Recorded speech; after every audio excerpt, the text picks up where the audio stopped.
White collar terror group में हर member का role बड़ी क्लियरली डिफाइंड था। जैसे पिछले महीने जैश के पोस्टर लगवाने के इल्जाम में पकड़े गए शोपियां के मौलवी इरफान अहमद की जिम्मेदारी मस्जिद में आने वाले नौजवानों का ब्रेन वॉश करना, उनको टेरर मॉड्यूल में शामिल करना था। इस ग्रुप में डॉक्टर्स को मौलवी इरफान ने ही जोड़ा था। इरफान के कहने पर सबसे पहले डॉक्टर मुजम्मिल शकील रेडिकलाइज हुआ और बाद में उसने और अपने साथियों को इसमें शामिल किया। डॉक्टर मुजम्मिल शकील गनई इस व्हाइट कॉलर टेरर मॉड्यूल का सबसे अहम किरदार था। मुजम्मिल ने ही मौलवी इरफान के कहने पर ग्रुप में बाकी डॉक्टर्स को जोड़ा। मुजम्मिल लगातार अपने जूनियर्स को कट्टरपंथी रास्ते पर चलने के लिए उकसाता था। उसी ने अदील अहमद राथर और डॉक्टर शाहीन सैयद को इस ग्रुप में शामिल किया। मुजम्मिल की जिम्मेदारी विस्फोटकों के ट्रांसपोर्टेशन की थी। उसी को एक्सप्लोजिव्स रखने का इंतजाम करना था। इसी के लिए मुजम्मिल ने फरीदाबाद में अल फलाह कैंपस के पास धौज गांव में पहले एक कमरा किराए पर लिया।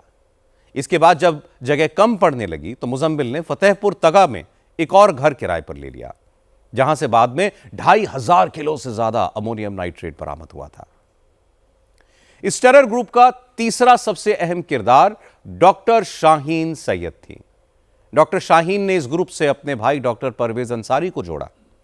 डॉक्टर शाहीन को आतंकियों की महिला ब्रिगेड तैयार करनी थी। इसे हापुड़ और सहारनपुर में ट्रेनिंग सेंटर खोलने की जिम्मेदारी दी गई थी। शाहीन ने बम ब्लास्ट के लिए 2 कारें खरीदी। उसको इस मॉड्यूल के लिए फंडिंग का काम भी सौंपा गया था। शाहीन ने ही 20 लाख रुपए का इंतजाम किया। डॉक्टर शाहीन एन्क्रिप्टेड मैसेजिंग के जरिए अपने हैंडलर्स से बात करती थी।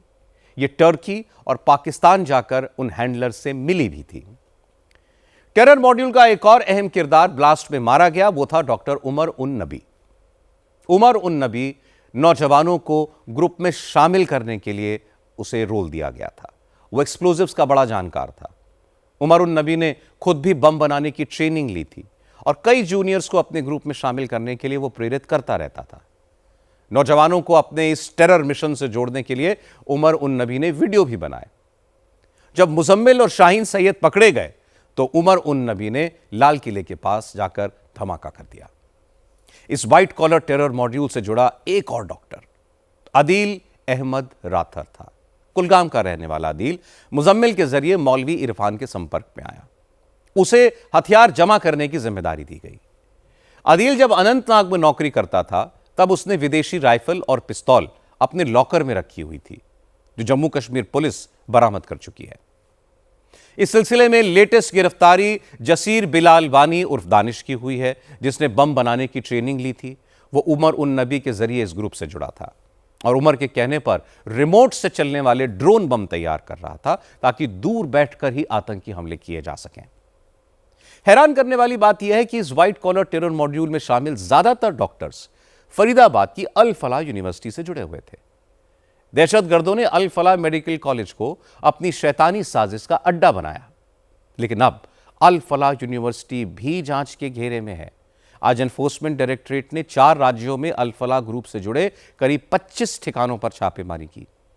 जांच एजेंसियों को आशंका है कि अल फलाह ग्रुप शेल कंपनियों की आड़ में पैसों की हेराफेरी और मनी लॉन्ड्रिंग कर रहा था। अल फलाह ग्रुप के तहत 9 शेल कंपनियां रजिस्टर्ड हैं। इनमें से ज्यादातर के डायरेक्टर, कंपनी के ऑफिस, ईमेल्स सब एक हैं। इन कंपनियों के नाम पर बहुत कम सैलरीज जा रही थीं और ये गिने चुने बैंक खातों से ट्रांसफर होती थीं। इनके एचआर डिपार्टमेंट का कोई पता नहीं है। जांच में पता चला है कि इन कंपनियों में कोई ऐसा काम नहीं होता था जिसको कारोबार कहा जा सके। आज ईडी ने दिल्ली, फरीदाबाद, मध्य प्रदेश में अल फलाह से जुड़े ठिकानों पर सर्च की। पता चला कि इस ग्रुप की कई कंपनियों के खाते से तनख्वाहें जा रही थीं, मगर कर्मचारी ईपीएफओ या फिर ईएसआईसी में दर्ज नहीं थे। कंपनियों की केवाईसी डिटेल्स में भी गड़बड़ियां थीं। ऐसा लगता है कि बड़े तालमेल के साथ ग्रुप की कंपनियों के नाम पर हेराफेरी की जा रही थी। इस मामले में दिल्ली पुलिस ने भी अल फलाह ग्रुप के संस्थापक जावेद सिद्दीकी को पूछताछ के लिए समन भेजा है, क्योंकि ग्रुप के संस्थानों की यूजीसी और नैक से मान्यता भी सवालों के घेरे में है। अल फलाह यूनिवर्सिटी और उसमें पनाह लेने वाले दहशतगर्द डॉक्टर गैंग का ऑपरेशन जारी है। एक एक करके गैंग के मेंबर, उनके मददगार पकड़े जा रहे हैं। अब तक जो खुलासे हुए हैं उनसे इतना तो तय है कि इस टेरर मॉड्यूल के इरादे बहुत खतरनाक थे। साजिश भयंकर तबाही की थी, तबाही का सामान जुटा लिया गया था, लेकिन सुरक्षा एजेंसियों की अलर्टनेस की वजह से इनकी सारी साजिश धरी की धरी रह गई। मौलाना इरफान, डॉक्टर अदील, डॉक्टर मुजम्मिल और डॉक्टर शाहीन को वक्त रहते ही पकड़ लिया गया। अगर ये टेररिस्ट्स पकड़े न जाते तो कितनी भयंकर तबाही होती, इसका अंदाजा अब लग रहा है। लेकिन उम्मीद करनी चाहिए कि अब जांच एजेंसियां इस टेरर मॉड्यूल में शामिल एक एक दहशतगर्द तक पहुंचेंगी और उन्हें ऐसी सजा दिलाएंगी जो इंसानियत के दुश्मनों के दिलों में सिहरन पैदा करे।